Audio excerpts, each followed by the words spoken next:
Karnataka round up ಗೆ ನಿಮ್ಮೆಲ್ಲರಿಗೂ ಸ್ವಾಗತ. ನಾನು ನಿಮ್ಮ ದಿವ್ಯ ವಸಂತ. ಕೊಪ್ಪಳ ಪೊಲೀಸರಿಂದ ಭರ್ಜರಿ ಕಾರ್ಯಾಚರಣೆ ನಡೆದಿದೆ. ಗಾಂಜಾ ಮಾರಾಟ ಮಾಡುತ್ತಿದ್ದ 4 ಬಂಧನವನ್ನ ಮಾಡಿದ್ದಾರೆ ಕೊಪ್ಪಳದ ಪೊಲೀಸರು.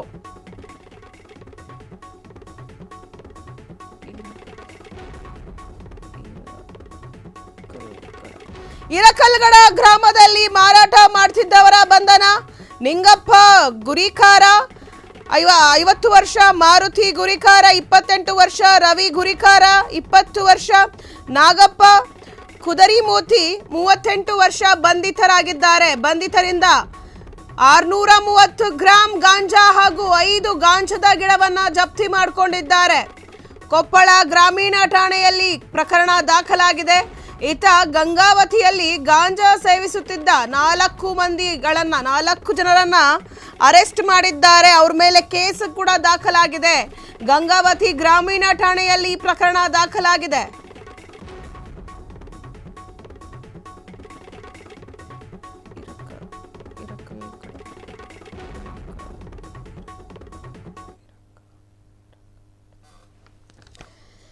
ನೋಡಿ, ಕೊಪ್ಪಳ ಪೊಲೀಸರಿಂದ ಭರ್ಜರಿ ಕಾರ್ಯಾಚರಣೆಯಾಗಿದೆ.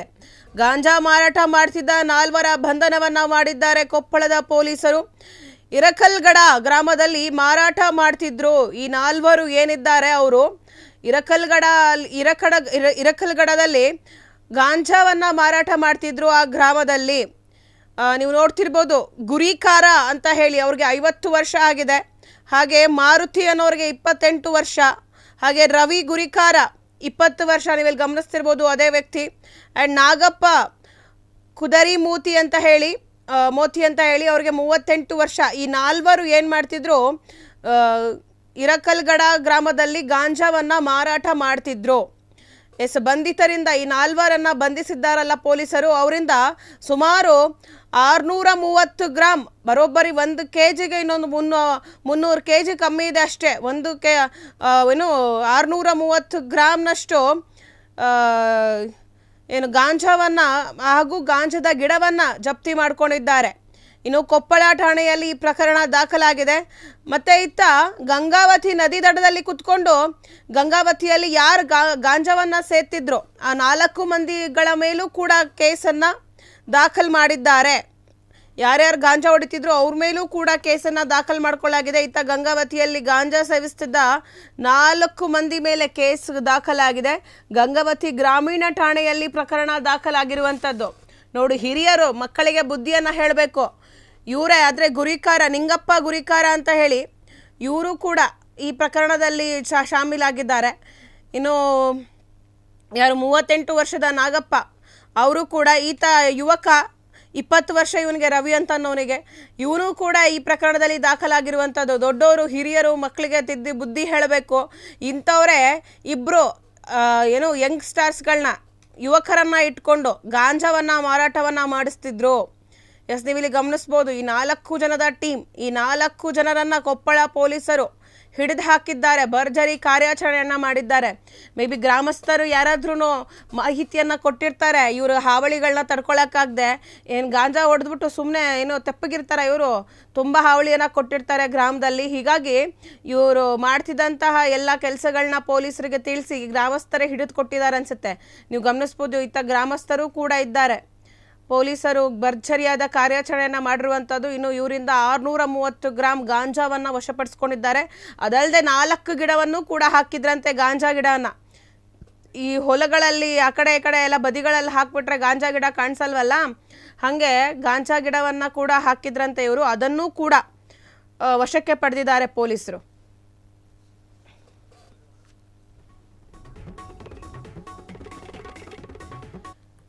ಇನ್ನು ಮಂಗಗಳ ಉಪಟಳದಿಂದ ಅನ್ನದಾತರು ಬೆಳೆಯುತ್ತಿರುವ ಬೆಳೆಗೆ ಹಾನಿಯಾಗ್ತಿದೆ. ಈ ಘಟನೆ ನಡೆದಿರುವಂಥದ್ದು ಗದಗ ಜಿಲ್ಲೆಯ ಶಿರಹಟ್ಟಿ ತಾಲೂಕಿನ ಅರಣ್ಯ ವ್ಯಾಪ್ತಿಯಲ್ಲಿ. ಮಂಗಗಳು ಅನ್ನದಾತರು, ರೈತರು ಬೆಳೆದಿರುವಂಥ ಬೆಳೆಗಳನ್ನು ನಾಶ ಮಾಡ್ತಿದ್ದಾರೆ. ನೀವು ಗಮನಿಸ್ಬೋದು ವಿಜುವಲ್ಸ್ಗಳಲ್ಲಿ ಯಾವ ರೀತಿಯಾಗಿ ಅವು ಗಿಡದೊಳಗೆ ಹೋಗಿ ಹಣ್ಣು ಹಂಪಲುಗಳೆಲ್ಲ ಕಿತ್ಕೊಂಡ್ಬರ್ತಿರುವಂಥದ್ದು ನೀವು ಗಮನಿಸ್ಬೋದು.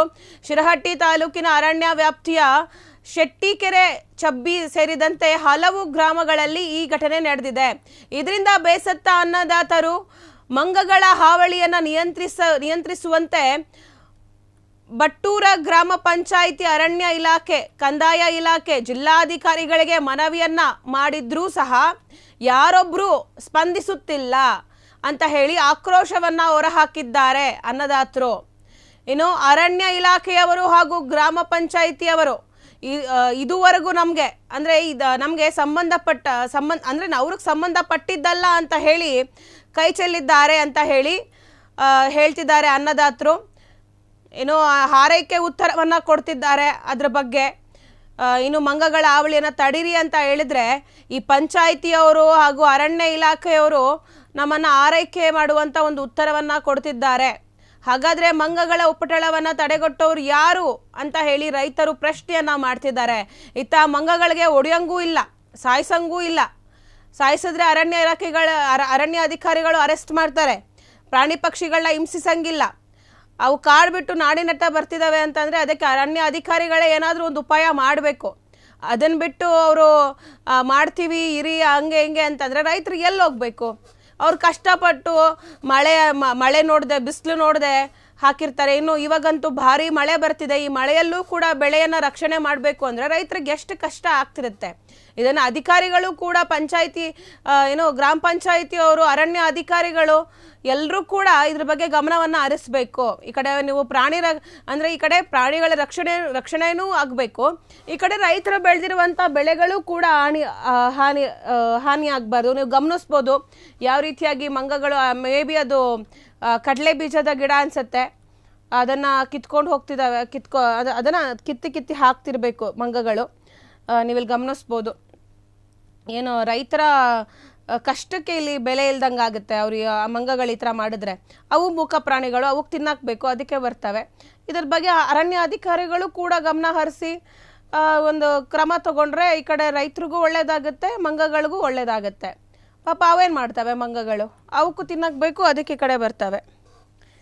ಸೊ ನೀವು ಗಮನಿಸ್ಬೋದು ಮಂಗಗಳು ಯಾವ ರೀತಿಯಾಗಿ ಕಡಲೆ ಗಿಡದೊಳಗೆ ನುಗ್ಗಿ ಗಿಡಗಳನ್ನ ಕಿತ್ತು ಹಾಕ್ತಿದ್ದಾವೆ ಅಂತ ಹೇಳಿ ಬೆಳೆಗಳನ್ನೆಲ್ಲ ನಾಶ ಮಾಡ್ತಿದ್ದಾವೆ ಮಂಗಗಳು.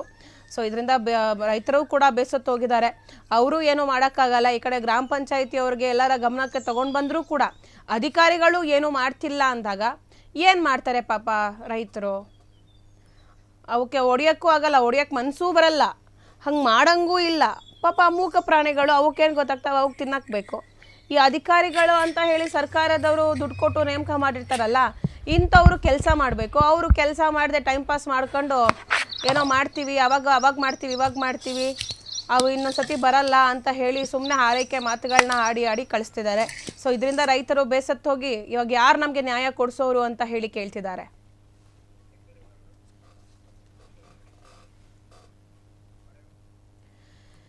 ಇನ್ನು ಮಹಾರಾಷ್ಟ್ರದಲ್ಲಿ ವರುಣನ ಆರ್ಭಟ ಮುಂದುವರೆದಿದೆ. ಮಹಾರಾಷ್ಟ್ರದ ಉಜ್ಜನಿ ಜಲಾಶಯದಿಂದ ಭೀಮಾ ನದಿಗೆ ಅಪಾರ ಪ್ರಮಾಣದ ನೀರನ್ನ ಹರಿಬಿಡಲಾಗಿದೆ. ಇದರಿಂದ ಅಫಜಲಪುರ ತಾಲೂಕಿನ ಮಣ್ಣೂರು ಗ್ರಾಮದ ಬಳಿ ಇರೋ ಯಲ್ಲಮ್ಮ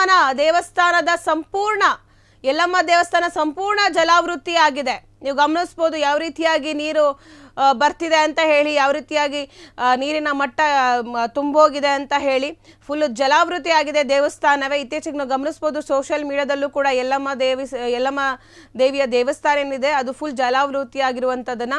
ಇನ್ನು ದೇವಸ್ಥಾನ ಬಹುತೇಕ ಮುಳುಗಡೆಯಾಗಿದ್ದು ದೇಗುಲಕ್ಕೆ ಹೋಗುವ ಸೇತುವೆ ಸಹ ಮುಳುಗಡೆಯಾಗಿದೆ.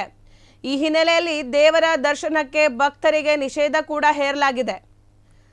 ನೀವು ಗಮನಿಸ್ಬೋದು ಯಾವ ರೀತಿಯಾಗಿ ನೀರು ತುಂಬಿಕೊಂಡಿದೆ. ಆ್ಯಂಡ್ ಯಲ್ಲಮ್ಮ ದೇವಿಯ ದೇವಸ್ಥಾನಕ್ಕೆ ಬರುವಂತಹ ಬ್ರಿಡ್ಜ್ ಏನಿದೆ ಅದು ಕೂಡ ಈ ಏನು ಮಳೆಯ ಪ್ರಮಾಣ ಜಾಸ್ತಿ ಆಗಿದೆ. ಹಾಗೆ ಈ ನೀರಿನ ತೀವ್ರತೆಯಿಂದ ಜಲಾಶಯದಿಂದ ಅದು ಕೂಡ ಮುಳುಗೋಗಿದೆ. ಅಫಜಲಪುರ ತಾಲೂಕಿನ ಮಣ್ಣೂರು ಗ್ರಾಮದ ಬಳಿ ಇರೋ ಯಲ್ಲಮ್ಮ ದೇವಸ್ಥಾನ ಸಂಪೂರ್ಣವಾಗಿ ಜಲಾವೃತಿ ಆಗಿರುವಂಥದ್ದು ನೀವು ಗಮನಿಸ್ಬೋದು. ಸೇತುವೆ ಕೂಡ ಮುಚ್ಚೋಗಿದೆ, ದೇವಸ್ಥಾನ ಕೂಡ ಮುಚ್ಚೋಗಿದೆ. ಟೋಟಲ್ ಆಗಿ ಆ ದೇವಸ್ಥಾನವೇ ನೀರಿನಿಂದ ತುಂಬೋಗಿದೆ.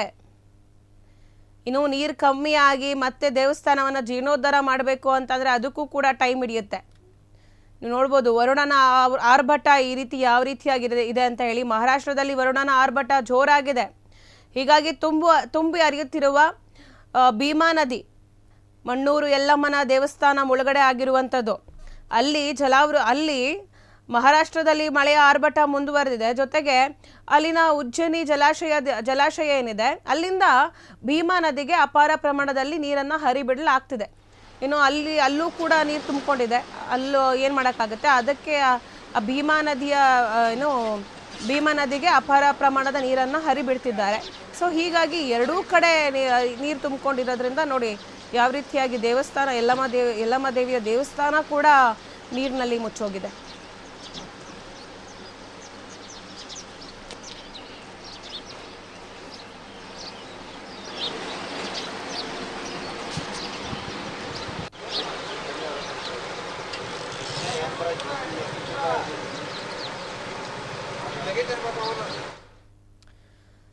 ಎಸ್, ಗಣೇಶ ಹಬ್ಬ ಬಂತು. ಎಲ್ಲ ಕಡೆ ಮಣ್ಣಿನ ಗಣಪನನ್ನ ಬಳಸಿ ಪರಿಸರವನ್ನ ರಕ್ಷಿಸಿ ಅನ್ನೋ ಒಂದು ಸ್ಲೋಗನ್ ಎಲ್ಲ ಕಡೆ ಈಗ ವೈರಲ್ ಆಗ್ತಿದೆ.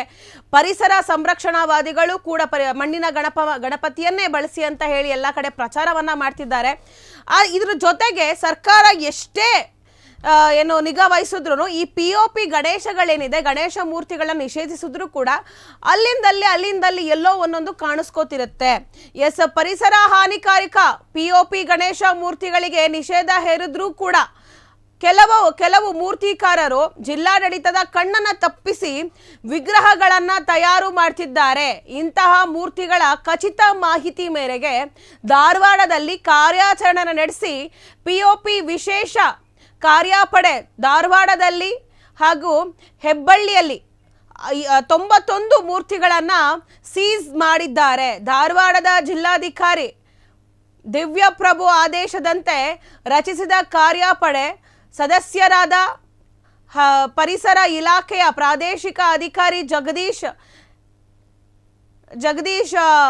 IH ಹಾಗೂ ತಾಲೂಕು ಪಂಚಾಯತ್ ಕಾರ್ಯನಿರ್ವಾಹಕ ಅಧಿಕಾರಿಯಾಗಿರುವಂಥ ಗಂಗಾಧರ್, ಸೊ ಇವರ ನೇತೃತ್ವದಲ್ಲಿ ಹೆಬ್ಬಳ್ಳಿ ಗ್ರಾಮದ ಶಂಕರ ಕಂಬಾರ ಅನ್ನೋರ ಮೇಲೆ ಒಂದು ರೈಡನ್ನು ಮಾಡಿದ್ರು. ಈ ವೇಳೆ ಶಂಕರ ಕಂಬಾರ, ಬಸವರಾಜ ಗೋಳಪ್ಪ ಕಮ್ಮಾರ, ಹಾಗೆ ಬಸವರಾಜ ವಿರೂಪಾಕ್ಷಪ್ಪ ಕಮ್ಮಾರ, ಕರಿಯಪ್ಪ ಕಮ್ಮಾರ ಇವರ ಮನೆ ಮತ್ತು ದಸ್ತಾನದಲ್ಲಿರುವ ಸುಮಾರು 91 POP ಗಣಪತಿಗಳನ್ನು ತಪಾಸಣೆ ಮಾಡಿ ವಶಕ್ಕೆ ಪಡೆದಿದ್ದಾರೆ. ಇನ್ನು ವಿಗ್ರಹಗಳನ್ನು ಗ್ರಾಮ ಪಂಚಾಯಿತಿಯ ವಶಕ್ಕೆ ನೀಡಲಾಗಿದೆ. ಎಸ್, ನೀವು ನೋಡ್ಬೋದು ಏನು POP ಗಣೇಶವನ್ನು ಬ್ಯಾನ್ ಮಾಡಿದ್ದಾರೆ ಅಂತ ಹೇಳಿ ಸುಮಾರು ವರ್ಷಗಳಿಂದ ಹೇಳ್ತಾನೆ ಬಂದಿದ್ದಾರೆ ಗೌರ್ಮೆಂಟು. ಪರಿಸರ ಹಾಳಾಗುತ್ತೆ, ಇದರಿಂದ ನದಿಗಳು ಕಲುಷಿತವಾಗ್ತವೆ. ಹೀಗಾಗಿ ನೀವು ಮಣ್ಣಿನ ಗಣಪತಿಯನ್ನು ಬಳಸಿ ಗಣೇಶ ಹಬ್ಬ ಮಾಡಬೇಡಿ ಅಂತ ನಾವು ನಿಮ್ಮ ಮೇಲೆ ಒತ್ತಡವನ್ನು ಹೇರ್ತಾ ಇಲ್ಲ, ನಿರ್ಬಂಧವನ್ನು ಹೇರ್ತಾ ಇಲ್ಲ. ಗಣಪತಿ ಹಬ್ಬವನ್ನು ವಿಜೃಂಭಣೆಯಿಂದ ಮಾಡಿ, ಆದರೆ ಮಣ್ಣಿನ ಗಣಪನನ್ನು ಕೂರಿಸಿ ಪೂಜೆ ಮಾಡಿ. ಇದರಿಂದ ನಿಮಗೂ ಕೂಡ ಒಂದು ದೈವ ಅನುಗ್ರಹವಾಗುತ್ತೆ. POP ಗಣಪತಿಯನ್ನು ಕೂರಿಸಿದ್ರೆ ಕಲುಷಿತ ಆಗುತ್ತೆ, ಹಾಗೆ ಆ ವಿಗ್ರಹಗಳು ಅರ್ಧಂಬರ್ಧ ಮುಳುಗುತ್ತೆ. ಒಂದಕ್ಕೆ ಕೈ ಇರಲ್ಲ, ಒಂದು ಕಾಲಿರಲ್ಲ POP ಗಣೇಶಗಳಿಗೆ, ಒಂದಕ್ಕೆ ತಲೆನೇ ಇರಲ್ಲ ಗಣಪಂಗೆ. ಈ ರೀತಿಯಾಗಿ ಆಗುತ್ತೆ. ಆ ದೇವ್ರಿಗೂ ಕೂಡ ನಾವು ಅನ್ಯಾಯ ಮಾಡ್ದಂಗೆ ಆಗುತ್ತೆ. ಹಾಗಾಗಿ ಮಣ್ಣಿನ ಗಣಪನನ್ನು ಮನೆಯಲ್ಲೇ ಪೂಜೆ ಮಾಡಿ ನಿಮ್ಮ ಬಕೆಟ್ಗಳಲ್ಲೋ ಡ್ರಮ್ಗಳಲ್ಲೋ ಅದನ್ನು ಕರಗಿಸಿ ಗಿಡಗಳಿಗೆ ಹಾಕೋದು ಅಥವಾ ನಿಮ್ಮ ತೋಟಗಳಿಗೆ ಹಾಕೋದು, ಹಂಗೆ ಮಾಡಿ POP ಆದಷ್ಟು ನೀರನ್ನು ಕಲುಷಿತ ಮಾಡೋದು, ನದಿಗಳನ್ನು ಕಲುಷಿತ ಮಾಡೋದನ್ನ ನಿಲ್ಲಿಸಿ ಅಂತ ಹೇಳಿ ಸರ್ಕಾರನೂ ಕೂಡ POP ಗಣೇಶವನ್ನ ಮಾಡಬಾರ್ದು ಅಂತ ಎಷ್ಟೇ ನಿರ್ಬಂಧವನ್ನ ಹೇರಿದ್ರು ಇಲ್ಲೊಂದು ಈ ರೀತಿಯಾಗಿ ಕಾಣಿಸ್ಕೊತಿರ್ತಾರೆ. ಯಾಕಂದ್ರೆ POPಗೆ ತುಂಬಾ ಶೈನ್ ಇರುತ್ತೆ, ಅದು ತುಂಬಾ ರಿಚ್ ಆಗಿ ಕಾಣಿಸುತ್ತೆ, ಒಳಿತಾ ಇರುತ್ತೆ ಅಂತ ಹೇಳಿ ಒಂದಷ್ಟು ಜನ ನಮ್ಮ ಏರಿಯಾದಲ್ಲಿ ನಾವು ಅಷ್ಟು ದೊಡ್ಡ ಗಣೇಶ ಕೂರಿಸಿದೀವಿ, ಇಷ್ಟು ದೊಡ್ಡ ಗಣೇಶ ಕೂರಿಸಿದೀವಿ. ಯಾಕಂದ್ರೆ POP ಗಣೇಶನೇ ಒಂದು ನಿಮಗೆ ಜಾಸ್ತಿ ಅಂದರೆ ದೊಡ್ಡ ಅಡಿ ಅಗಲ ಎಲ್ಲ ಬರುವಂಥದ್ದು. ಈ ಮಣ್ಣಿನ ಗಣಪತಿಯಲ್ಲಿ ತುಂಬ ದೊಡ್ಡ ಗಣೇಶವನ್ನು ಮಾಡೋಕ್ಕಾಗಲ್ಲ. ಸೊ ಹಾಗಾಗಿ POP ಅಲ್ಲಿ ಮಾಡಿದ್ರೆ ತುಂಬ ಚೆನ್ನಾಗಿರುತ್ತೆ, ಲುಕ್ ಆಗಿರುತ್ತೆ ಅಂತ ಹೇಳಿ ಎಲ್ಲ POP ಗಣೇಶವನ್ನು ಕೇಳ್ತಾರೆ. ಬಟ್ POP ಗಣೇಶದಿಂದ ಪರಿಸರಕ್ಕೆ ಹಾನಿಕಾರ, ಅದನ್ನು ಯಾರು ಅರ್ಥ ಮಾಡ್ಕೋತಿಲ್ಲ. ಆಗಿದ್ರೂ ಕೂಡ ಪರಿಸರಕ್ಕೆ ಹಾನಿಕಾರ ಅಂತ ಹೇಳಿದ್ರು ಕೂಡ ಆರ್ಡ್ರ್ ಕೊಟ್ಟು ಮಾಡಿಸ್ಕೋತಾರೆ. ಅದಕ್ಕೆ ಇಂಥ ಯಾರು ಗಣೇಶನನ್ನು ಮಾಡೋರು ಕುಂಬಾರರು ಹಾಗೂ ಕಮ್ಮಾರರೆಲ್ಲ ಇದು ಆಯಿತು ಅವ್ರು ಜಾಸ್ತಿ ದುಡ್ಡು ಕೊಡ್ತಾರಲ್ಲ ಅಂತ ಹೇಳಿ ಕದ್ದು ಮುಚ್ಚಾದರೂ POP ಗಣೇಶವನ್ನು ಮಾಡ್ತಾರೆ. ಈಗ ಜಿಲ್ಲಾಡಳಿತ ಕಣ್ತಪ್ಪಿಸಿ ಯಾರ್ಯಾರು ವಿಗ್ರಹವನ್ನು ಮಾಡ್ತಿದ್ರು ಅವ್ರನ್ನೆಲ್ಲ ಇವಾಗ ವಶಕ್ಕೆ, ಅಂದರೆ ಅವರ ವಿಗ್ರಹಗಳನ್ನೆಲ್ಲ POP ವಿಗ್ರಹಗಳನ್ನೆಲ್ಲ ವಶಕ್ಕೆ ಪಡೆದಿದ್ದಾರೆ. ವಿಚಾರಣೆ ಕೂಡ ಮಾಡ್ತಿದ್ದಾರೆ. ನೀವು ನೋಡ್ಬೋದು ಅಧಿಕಾರಿಗಳನ್ನ ಎಲ್ಲರೂ ಒಂದು ತಂಡ ರಚನೆ ಮಾಡ್ಕೊಂಡಿದ್ರು, ಎಲ್ಲೆಲ್ಲಿ POP ಗಣೇಶ ಮಾಡ್ತಾರೆ ಅಂತ ಹೇಳಿ ಒಂದು ಕಾರ್ಯಾಚರಣೆ ನಡೆಸಿ ಯಾರ್ಯಾರು POP ಗಣೇಶವನ್ನು ಮಾಡ್ತಾರೆ ಅವ್ರನ್ನೆಲ್ಲ ವಶಕ್ಕೆ ಪಡ್ಕೊಂಡಿದ್ದಾರೆ ಹಾಗೂ ಗಣಪತಿಯನ್ನು ಕೂಡ ಜಿಲ್ಲಾಡಳಿತದ ವಶಕ್ಕೆ ಕೊಟ್ಟಿದ್ದಾರೆ.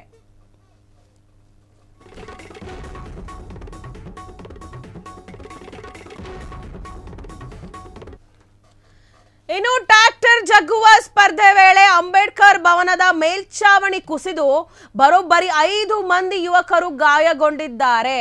ಇನ್ನು ಈ ಘಟನೆ ನಡೆದಿರುವಂತದ್ದು ಬಿಜಾಪುರ ಜಿಲ್ಲೆಯ ಬಸವನ ಬಾಗೇವಾಡಿ ಪಟ್ಟಣದ ನಂದಿ ತರಕಾರಿ ಮಾರುಕಟ್ಟೆಯಲ್ಲಿ ನೀವು ಗಮನಿಸಬಹುದು. ಅಲ್ಲೊಂದಿಲ್ಲೊಂದು ಚಪ್ಪಲಿಗಳು ಬಿದ್ದಿದ್ದಾವೆ. ಛಾವಣಿ ಕುಸಿದು 5 ಜನ ಯುವಕರಿಗೆ ಗಾಯಗಳಾಗಿರುವಂಥದ್ದು, ಏನು ಗಂಭೀರ ಗಾಯವಾಗಿದೆ. ತರಕಾರಿ ಮಾರುಕಟ್ಟೆಯಲ್ಲಿ ಈ ಒಂದು ಘಟನೆ ನಡೆದಿದೆ. ಸಿದ್ದು ವಸಂತ ಹಾಗೂ ಹಜೀಸಾಬ ಮುಲ್ಲಾ, ಕಿರಣ್ ಲಕ್ಷ್ಮಣ ಅನ್ನೋರಿಗೆ ಗಾಯಗಳಾಗಿರುವಂಥದ್ದು. ಅಶೋಕ ನಿಂಗಪ್ಪ ಮತ್ತು ಆಶೀಶ್ ಭಾಗವಾನ ಗಾಯಗೊಂಡಿದ್ದಾರೆ. ಇವರೆಲ್ಲ ಯುವಕರು. ನೀವು ಗಮನಿಸ್ಬೋದು ಯಾವ ರೀತಿಯಾಗಿ ಏನು ಟ್ರ್ಯಾಕ್ಟರನ್ನು ಜಗ್ಗುವಂಥ ಸ್ಪರ್ಧೆಯಲ್ಲಿ ಈ ಒಂದು ಅವಘಡ ನಡೆದಿದೆ ಅಂತ ಹೇಳಿ. ಎಸ್, ಟ್ರ್ಯಾಕ್ಟರ್ ಜಗ್ಗುವ ಸ್ಪರ್ಧೆಯಲ್ಲಿ ಒಂದು ಅವಘಡ ಆಗಿರುವಂಥದ್ದು. ಮೇಲ್ಛಾವಣಿ ಕುಸಿದು ಯುವಕರ ಮೇಲೆ ಬಿದ್ದಿದೆ. ಹೀಗಾಗಿ ಅವರು ಆಸ್ಪತ್ರೆಯನ್ನು ಸೇರಿದ್ದಾರೆ. ಒಬ್ಬರಿಗೆ ನೋಡಿ ಅವ್ನು ಕಾಲು ಮುಟ್ಟಿ ತೋರಿಸ್ತಿದ್ದಾನೆ ಆ ಹುಡುಗ, ಮೇ ಬಿ ಕಾಲು ಫ್ರ್ಯಾಕ್ಚರ್ ಆಗಿರ್ಬೇಕನ್ಸುತ್ತೆ. ಗಾಯಾಳುಗಳನ್ನು ಚಿಕಿತ್ಸೆಗಾಗಿ ಸರ್ಕಾರಿ ಆಸ್ಪತ್ರೆಗೆ ದಾಖಲಿಸಲಾಗಿದೆ. ಕರ್ನಾಟಕ ರಕ್ಷಣಾ ವೇದಿಕೆ ಹಾಗೂ ಗೆಳೆಯರ ಬಳಗದಿಂದ ಶ್ರೀ ಬಸವೇಶ್ವರ ಜಾತ್ರೆ ನಿಮಿತ್ತ ಈ ಒಂದು ಟ್ರ್ಯಾಕ್ಟರ್ ಜಗ್ಗುವ ಒಂದು ಸ್ಪರ್ಧೆಯನ್ನು ಆಯೋಜನೆ ಮಾಡಲಾಗಿತ್ತು. ಪೊಲೀಸ್ ಇಲಾಖೆಯಿಂದ ಪರವಾನಗಿ ಕೂಡ ಪಡೆದಿದ್ರು ಈ ಕಾರ್ಯಕ್ರಮಕ್ಕೆ. ಆ್ಯಂಡ್ ವಿಜಯಪುರ, ಬಾಗಲಕೋಟೆ ಸೇರಿದಂತೆ ವಿವಿಧ ಭಾಗಗಳಿಂದ ಈ ಸ್ಪರ್ಧೆಯಲ್ಲಿ ಭಾಗವಹಿಸೋದಕ್ಕೆ ಹಾಗೂ ನೋಡೋದಕ್ಕೆ ಸಾಕಷ್ಟು ಸಾವಿರಾರು ಜನರು ಆಗಮಿಸಿದ್ರು. ಈ ವೇಳೆ ಈ ಒಂದು ಅವಘಡ ಸಂಭವಿಸಿದೆ. ಇನ್ನು ಕಾರ್ಯಕ್ರಮ ಆಯೋಜಕರು ಇದಾದ್ಮೇಲೆ ಪರಾರಿಯಾಗಿದ್ದಾರೆ. ಇನ್ನೇನು ಮಾಡ್ತಾರೆ? ಈ ಥರ ಘಟನೆಗಳಾದ್ಮೇಲೆ ಮತ್ತು ಅವ್ರ ತಲೆ ಮೇಲೆ ಬರುತ್ತೆ ಅಲ್ವಾ. ಜವಾಬ್ದಾರಿಯುತವಾಗಿ ಒಂದು ಕಾರ್ಯಕ್ರಮ ಆಯೋಜನೆ ಮಾಡಿದ್ದಾರೆ ಅಂತಂದರೆ ಅದನ್ನು ಜವಾಬ್ದಾರಿಯುತವಾಗಿ ಮುಗಿಸ್ಕೊಡ್ಬೇಕು. ಅದನ್ನು ಬಿಟ್ಟು ಈ ಥರ ಎಲ್ಲ ಅವಘಡಗಳಾದಾಗ ಅವರು ಮುಂದೆ ನಿಂತು ಎಲ್ಲ ನಿಭಾಯಿಸೋದು ಬಿಟ್ಟು ಇನ್ನೇನು ಪೊಲೀಸರು ನಮ್ಮ ಮೇಲೆ ಸುಮ್ಮನೆ ವಶಕ್ಕೆ ತಗೋತಾರೆ, ಆಮೇಲೆ ತನಿಖೆ ಮಾಡ್ತಾರೆ, ಯಾಕೆ ಬೇಕಪ್ಪ ಅಂತ ಹೇಳಿ ಅವರು ಕೂಡ ಪರಾರಿಯಾಗಿದ್ದಾರೆ. ಇನ್ನು ಈ ಘಟನೆ ಸಂಬಂಧ ಬಸವನ ಬಾಗೇವಾಡಿ ಪೊಲೀಸ್ ಠಾಣೆಯಲ್ಲಿ ಪ್ರಕರಣ ದಾಖಲಾಗಿದೆ. ಪೊಲೀಸರಿಂದ ಪರವಾನಗಿಯನ್ನು ಪಡೆದಿದ್ದಾರೆ, ಆದರೆ ಸೇಫ್ಟಿ ಮೆಷರ್ಮೆಂಟ್ಸ್ಗಳನ್ನ ಮಾಡಿಲ್ಲ. ಆ ಟ್ರ್ಯಾಕ್ಟರು ಜಗ್ಗಿಬೇಕಾದ್ರೆ ಅಥವಾ ಅದು ಅವ್ನಿಗೆ ಎಕ್ಸ್ಲೇಟ್ರ್ ಕೊಡ್ತಾರೆ, ಮುಂದಕ್ಕೆ ಹೋದಾಗ ಅದು ಹಿಂದೆ ಮುಂದೆ ಹಾಗೇ ಆಗುತ್ತೆ. ಇನ್ನು ಆ ಟ್ರ್ಯಾಕ್ಟರ್ ಜಗ್ಗಬೇಕಾದ್ರೆ ಭವನ ಏನಿದೆ ಅದ್ರ ಮೇಲೆ ಹೋಗಿ ಬಿದ್ದಿದ್ರಿಂದ ಅಲ್ಲಿ ಇರುವಂಥ ಒಂದು 4 ಜನ, ಅಂದರೆ ಛಾವಣಿ ಕುಸಿತವಾಗಿದೆ. ಇದರಿಂದ 4 ಜನ, ಸುಮಾರು 5 ಜನ ಯುವಕರಿಗೆ ಗಾಯ ಆಗಿರುವಂಥದ್ದು ನೀವು ನೋಡ್ಬೋದು. ಅಂಬೇಡ್ಕರ್ ಭವನದ ಮೇಲ್ಛಾವಣಿ ಕುಸಿದಿದೆ. ಹೀಗಾಗಿ 5 ಜನ ಯುವಕರು ನೀವು ನೋಡ್ಬೋದು ಪಿಕ್ಚರ್ಸ್ಗಳಲ್ಲಿ, ಎಲ್ಲರೂ ಯುವಕರೇ. ಅದರಲ್ಲಿ ಒಂದು 18 ವರ್ಷದ ಒಳಗಿನವರು ಕೂಡ ಇದ್ದಾರೆ. ಈಗ ಆಸ್ಪತ್ರೆಗೆ ದಾಖಲಾಗಿದ್ದಾರೆ. ಇವಾಗ ಇವರ ಚಿಕಿತ್ಸೆಯನ್ನು ಕೊಡಿಸೋರು ಯಾರಪ್ಪ? ಈಗ ಅವರು ಯಾರು ಕಾರ್ಯಕ್ರಮದ ಆಯೋಜಕರು ಏನಿದ್ದಾರೆ ಅವರು ಕೂಡ ಪರಾರಿಯಾಗಿದ್ದಾರೆ.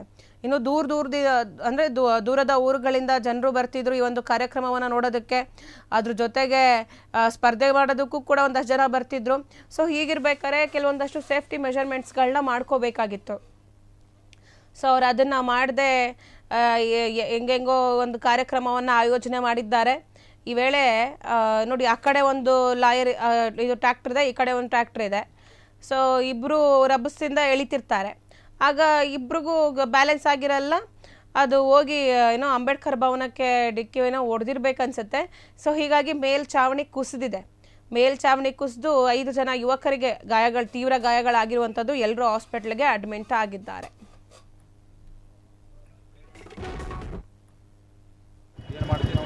ಆದರೆ ಯಾರಿಗೆ ಏನಾರ ಸತ್ರ ಅಂದ್ರೆ ನಾವು ಅವತ್ತಿಂದ ಹೋಯ್ಕೊಳಕತ್ತೀವಿ.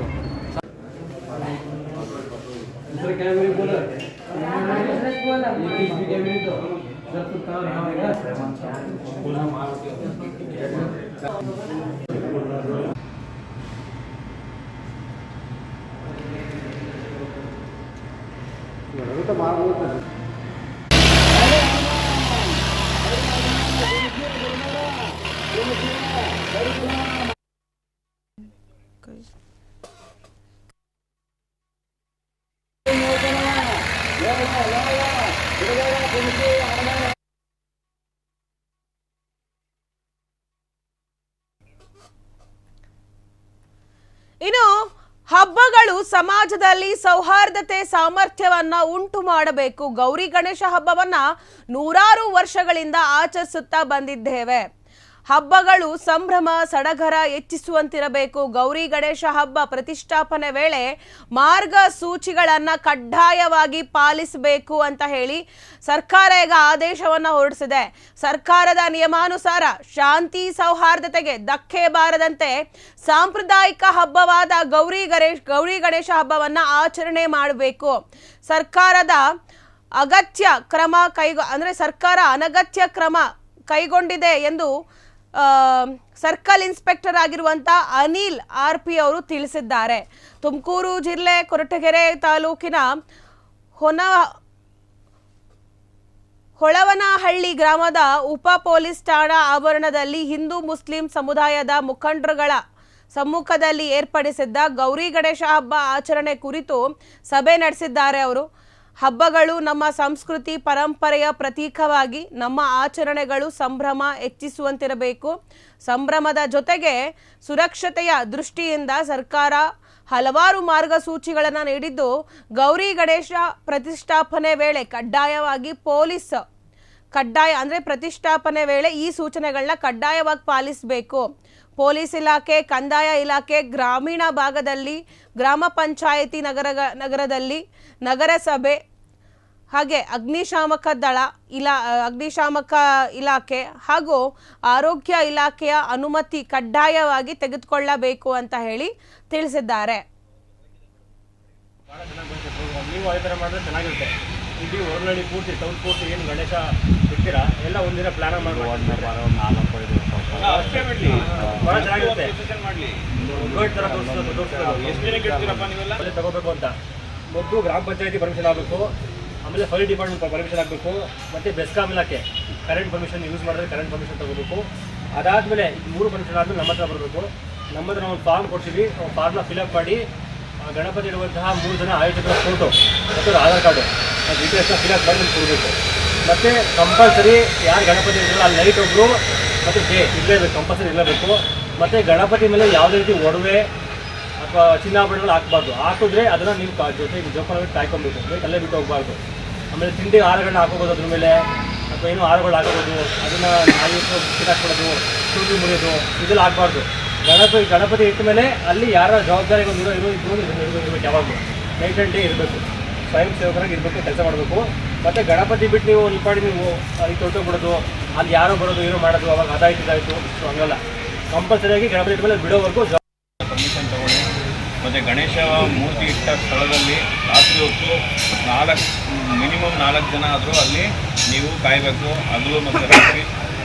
ಯಾಕೆಂದರೆ ರಾತ್ರಿ ಹೊತ್ತು ನೀವು ದೀಪ ಹಚ್ಚಿ ಮನೆಗೆ ಹೊಟ್ಟೋಗಿರ್ತೀರಿ, ಗಾಳಿಗೋ ಅಥವಾ ಯಾವುದಕ್ಕೋ ಪೆಂಡಲ್ ಬೆಂಕಿ ಹಚ್ಕೊಂಡ್ರೆ ಅದಕ್ಕೆ ಬೇರೆ ರೀತಿಯಾದ ಬಣ್ಣ ಕಟ್ಟಿ ಬೇರೆ ಯಾರೋ ಬಂದರು ಮಾಡಿದ್ರು, ಯಾರೋ ಸುಟ್ಟರು, ಯಾರೋ ಮಾಡಿದ್ರು ಅಂತ ಅದು ಹಿಂದೆ ಇರುವಂಥ ಸುದ್ದಿಗಳು ಗಲಾಟೆಗಳಾಗೋ ಸಾಧ್ಯತೆ ಇರುತ್ತೆ. ಗಣೇಶ ಇಟ್ಟಾಗ ಗಣೇಶ ವಿಸರ್ಜನೆ ಆಗುವವರೆಗೂ ಪ್ರತಿಯೊಬ್ಬರು ನೀವೇ ಕಾಯಬೇಕು. ಈಗ ಕೊರಟಗೆರೆ ಟೌನ್ನಲ್ಲಿ ಸುಮಾರು 15 ಗಣೇಶಗಳನ್ನ. ಇನ್ನು ಉಪವಾಸ ಸತ್ಯಾಗ್ರಹ ಕುಂತಿದ್ದ ಹೋರಾಟಗಾರನ ಆರೋಗ್ಯದಲ್ಲಿ ಏರುಪೇರಾಗಿ ಆಂಬ್ಯುಲೆನ್ಸ್ನಲ್ಲಿ ಆಸ್ಪತ್ರೆಗೆ ದಾಖಲಿಸಿರುವ ಘಟನೆ ಕಲಬುರಗಿಯಲ್ಲಿ ನಡೆದಿದೆ. ರಾಮಸೇನಾ ವಿಭಾಗೀಯ ಅಧ್ಯಕ್ಷ ಗುಂಡು ಪಾಟೀಲ್ ಆಸ್ಪತ್ರೆಗೆ ದಾಖಲು ಮಾಡಲಾಗಿದೆ. ಕಳೆದ 3 ದಿನಗಳಿಂದ ನಗರದ ನಿರ್ಮಿತಿ ಕೇಂದ್ರದ ಮುಂದೆ ಉಪವಾಸ ಸತ್ಯಾಗ್ರಹಕ್ಕೆ ಕುಂತಿದ್ದ ಗುಂಡು ಪಾಟೀಲ್ ಆರೋಗ್ಯದಲ್ಲಿ ಏರುಪೇರಾಗಿದ್ದು ಆಸ್ಪತ್ರೆಗೆ ದಾಖಲಿಸಲಾಗಿದೆ. ಇನ್ನು ಕೆಲ ಸಿಬ್ಬಂದಿ ಮೇಸ್ತ್ರಿ ಅಂತ ಕೆಲಸ ಮಾಡ್ತಿದ್ದು ಇಂಜಿನಿಯರ್ ಅಂತ ಬಡ್ತಿ ಪಡೆದು ಕಾಮಗಾರಿಗಳನ್ನು ಮಾಡ್ತಿದ್ದಾರೆ. ಮತ್ತೆ ಮೇಸ್ತ್ರಿ ಅಂತ ಕೆಲಸ ಮಾಡ್ತಿದ್ದಾರೆ.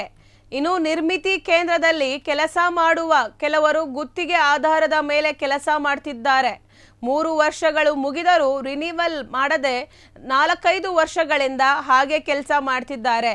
ಇವರ ವಿರುದ್ಧ ತನಿಖೆ ಮಾಡಿ ಅಂತ ಹೇಳಿ ಅಕ್ರಮಕ್ಕೆ ಆಗ್ರಹಿಸಿ ಉಪವಾಸವನ್ನ ಮಾಡ್ತಿದ್ರು ಗುಂಡು ಪಾಟೀಲ್ ಅವರು. ಗುಂಡು ಪಾಟೀಲ್ ಅವರ ಆರೋಗ್ಯದಲ್ಲಿ ಏರುಪೇರಾಗಿದೆ. ಅವರನ್ನ ಆಂಬ್ಯುಲೆನ್ಸ್ ಮೂಲಕ ಆಸ್ಪತ್ರೆಗೆ ದಾಖಲನ ಮಾಡಲಾಗಿದೆ.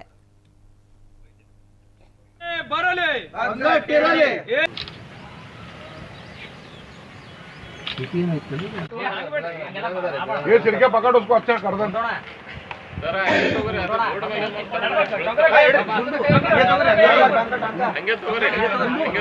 हंगे तोरे क्रास तोरे ನಿರ್ಮಿತ ಕೇಂದ್ರ ಭ್ರಷ್ಟ ಅಧಿಕಾರಿಗಳಿಗೆ ನಿರ್ಮಿತ ಕೇಂದ್ರ ಭ್ರಷ್ಟ ಅಧಿಕಾರಿಗಳಿಗೆ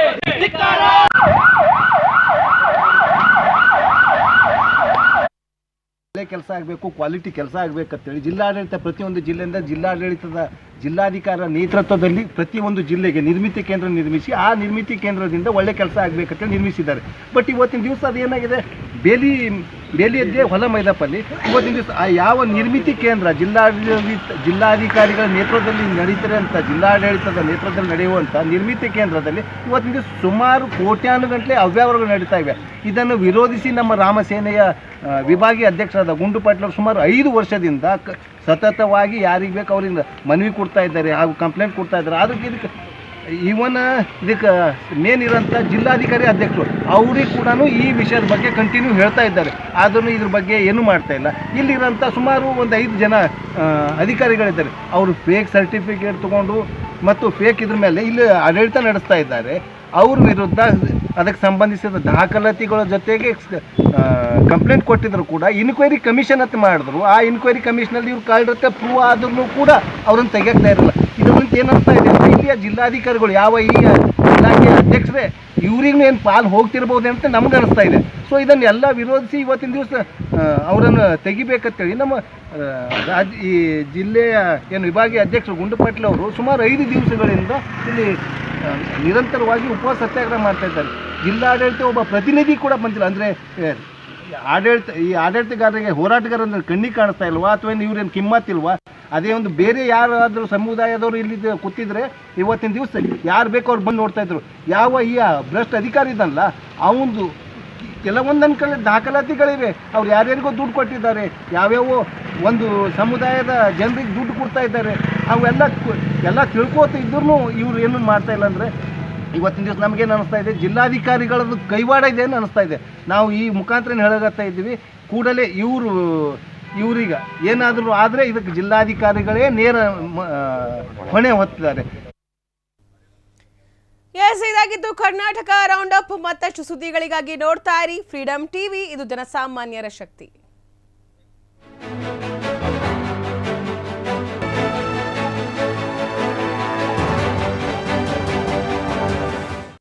ಕ್ಷಣ ಕ್ಷಣದ ಸುದ್ದಿಗಳಿಗಾಗಿ ಫ್ರೀಡಮ್ ಟಿವಿ ಸಬ್ಸ್ಕ್ರೈಬ್ ಮಾಡಿ, ಲೈಕ್ ಮಾಡಿ ಹಾಗೂ ಫಾಲೋ ಮಾಡಿ. ಹೊಸ ಸುದ್ದಿಗಳ ನೋಟಿಫಿಕೇಶನ್ಗಾಗಿ ಬೆಲ್ ಐಕಾನ್ ಮೇಲೆ ಕ್ಲಿಕ್ ಮಾಡಿ.